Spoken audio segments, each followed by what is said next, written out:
Chapter 8. The rose arrives at the little prince's planet. I soon learned to know this flower better. On the little prince's planet, the flowers had always been very simple. They have only one ring of petals. They took up no room at all. They were a trouble to nobody. One morning they would appear in the grass, and by night they would have faded peacefully away. But one day, from a seed blown from no one knew where, a new flower had come up, and the little prince had watched very closely over this small sprout, which was not like any other small sprouts on his planet. It might, you see, have been a new kind of baobab. The shrub soon stopped growing and began to get ready to produce a flower. The little prince, who was present at the first appearance of a huge bud, felt at once that some sort of miraculous apparition must emerge from it. But the flower was not satisfied to complete the preparations for her beauty in the shelter of her green chamber. She chose her colors with the greatest care.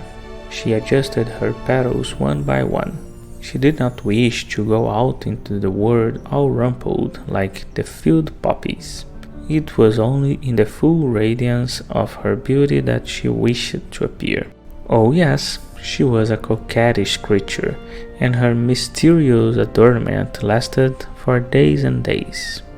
Then, one morning exactly at sunrise, she suddenly showed herself, and after working with all this painstaking precision, she yawned and said, "Oh, I am scarcely awake. I beg that you will excuse me.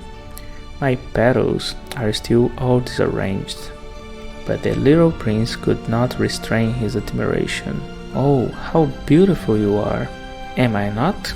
the flower responded sweetly. "And I was born at the same moment at the sunrise."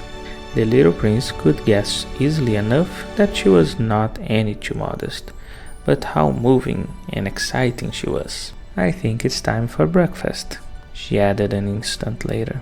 "If you would have the kindness to think of my needs." And the little prince, completely abashed, went to look for a sprinkling can of fresh water. So he tended the flower. So too she began very quickly to torment him with vanity, which was, if the truth be known, a little difficult to deal with.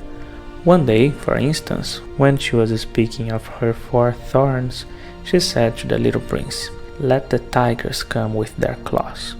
"There are no tigers on my planet," the little prince objected. "And anyway, tigers do not eat weeds." "I'm not a weed," the flower replied sweetly. "Please excuse me. I'm not at all afraid of tigers," she went on. "But I have a horror of drafts.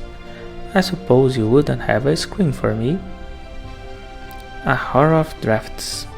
That is bad luck for a plant," remarked the little prince, and added to himself, "This flower is a very complex creature. At night I want you to put me under a glass globe.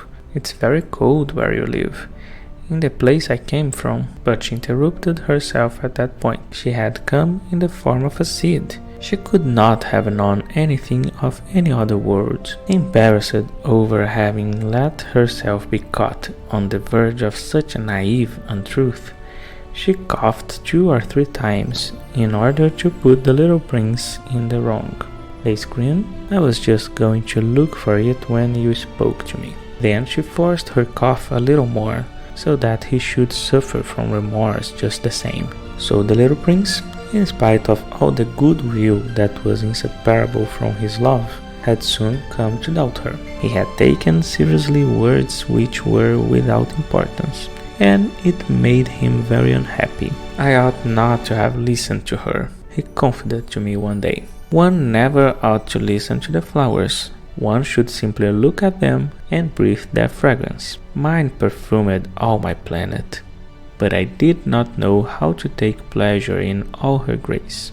This tale of claws which disturbed me so much should only have filled my heart with tenderness and pity." And he continued his confidences. "The fact is that I did not know how to understand anything. I ought to have judged by deeds and not by words." She cast her fragrance and her radiance over me. I ought never to have run away from her. I ought to have guessed all the affection that lay behind her poor little stratagems. Flowers are so inconsistent, but I was too young to know how to love her.